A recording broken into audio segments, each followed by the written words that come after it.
ในเวลานั้นพระเยซูเจ้าทรงกล่าวแก่พวกสาวกว่าอย่าพิพากษาตัดสินเพื่อจะบ่ถูกพิพากษาตัดสินย้อนว่าพวกเจ้าตัดสินเขาแนวใดพวกเจ้าก็จะถูกตัดสินแนวนั้นและพวกเจ้าจะตวงให้เขาแนวใดพวกเจ้าก็จะได้รับตวงแนวนั้น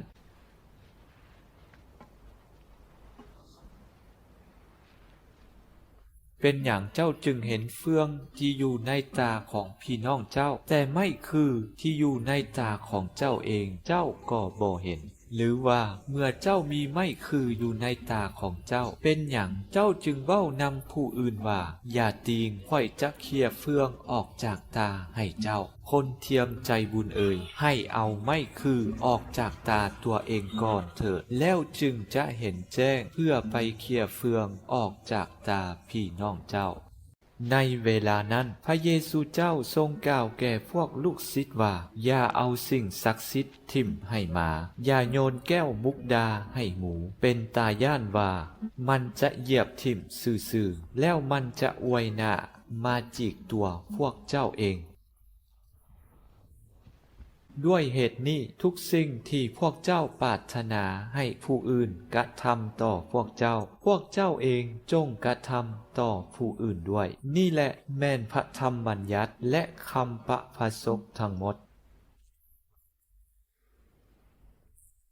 จงเข้าทางประตูแคบด้วยว่าเส้นทางที่พาไปสู่ความชิบหายนั้นกว้างทั้งสวัสดิ์เสวยและมีคนจำนวนมากไปตามเส้นทางนี้แต่ประตูและเส้นทางที่พาไปสู่ชีวิตนั้นแคบหอมหลายมีคนจำนวนน้อยพบเห็นเส้นทางนั้นในเวลานั้นพระเยซูเจ้าทรงกล่าวแก่พวกลูกศิษย์ว่าพวกเจ้าจงระวังพวกปาพาสกเท็จเทียมที่มาหาพวกเจ้าเบิ่งภายนอกคือโตแกะแต่ทางในของเขาเป็นแต่หมาในโตให้พวกเจ้าจะหู้จักพวกเขาด้วยผลงานของพวกเขามีไผแดเคยเก็บหมากองุ่นจากกกหนามหรือเก็บหมากเดือจากกอหนามดังเดียวกันกกไม้แนวดีก็เกิดหมากแนวดีส่วนกกไม้แนวบ่ดีก็เกิดหมากแนวบ่ดีและกกไม้แนวดีบ่เคยเกิดหมากแนวบ่ดีและกกไม้แนวบ่ดีก็บ่เคยเกิดหมากแนวดีด้วย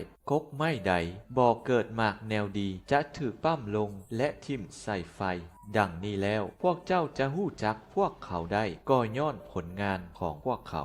ในเวลานั้นพระเยซูเจ้าทรงกล่าวแก่พวกลูกศิษย์ว่าบ่แม่นผู้ที่ห้องว่าโอ้พระองค์เจ้าโอ้พระองค์เจ้านั่นดอกที่จะเข้าในอาณาจักรสวรรค์ได้แต่แม่นผู้ที่ปฏิบัติตามน้ำพระทัยของพระบิดาของเฮาผู้สถิตอยู่สวรรค์นั่นแหละจะเข้าในอาณาจักรสวรรค์ได้มื้อนั้นหลายคนจะห้องใส่เฮาว่าพระองค์เจ้าเอ๋ยพระองค์เจ้าเอ๋ยบ่แม่นในนามของพระองค์บ่ที่พวกข้าพเจ้าได้ทำนายที่พวกข้าพเจ้าได้ไล่ผีปีศาจที่พวกข้าพเจ้าได้เฮ็ดการประหลาดอัศจรรย์หลายอย่างส่วนเฮาก็จะเว้าใส่หน้าพวกเขาว่าเฮาบ่ได้ฮู้จักพวกเจ้าเลยพวกเจ้าคนอาธรรมชั่วซ่าจงหนีไปไกลจากเฮาดังนี้ผู้ใดฟังคำเฮากล่าวมาแล้วนี้และประพฤติตามก็เปรียบได้กับคนผู้ฉลาดรอบคอบก่อเฮือนของตน